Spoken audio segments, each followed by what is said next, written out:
What are their chances for the forecast this weekend? Because last weekend, fans at Tyler Childers' concert, they had to evacuate because of the rain. There was a fire right behind the venue. Yeah, we're all good unless somebody lights something on fire. So don't do it.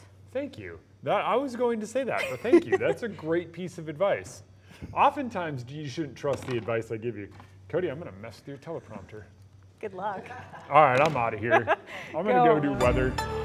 Everybody's like, what is Jeremy doing today? I'm just messing with everybody. I have Monday off. Spoiler alert.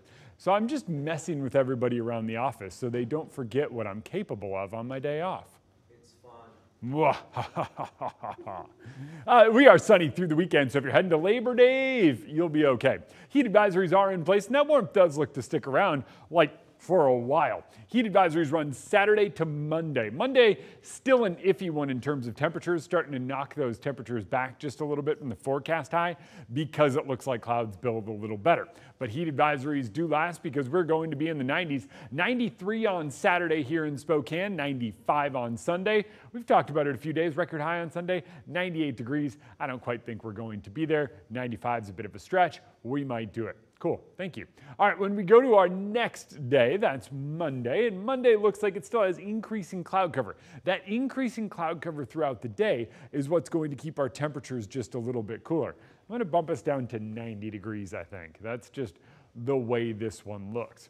All of it still looks the same as when we talked yesterday. What doesn't look the same is that eventually we get our little disturbance to move in, and that little wave of energy looks to be a little more potent than it did yesterday. And if that trend continues, we'll see some pretty good impacts out of it. But overall, it's just the summer heat over the weekend.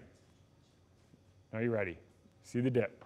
Trace the dip. The dip heads toward us on Monday. And as the dip moves in, we are going to see a chance of storms. Most of those up in the mountains, most of those after dark. It's an interesting atmospheric dynamic that brings that. But then it should move out by Tuesday as this thing makes its way farther out to the east. And then for us, notice the overall pattern, still a giant ridge of high pressure. So our temperatures stay above average all the way through next week. Across the whole West Coast. It's like everywhere is above average. And then the week thereafter, all the way through the 13th now, it still looks like we stay warm, like really, really warm. Average high this time of year, about 80 degrees. So we are in the 90s or close to it for the next week. But look at your overnight lows. We are in the 50s each and every night.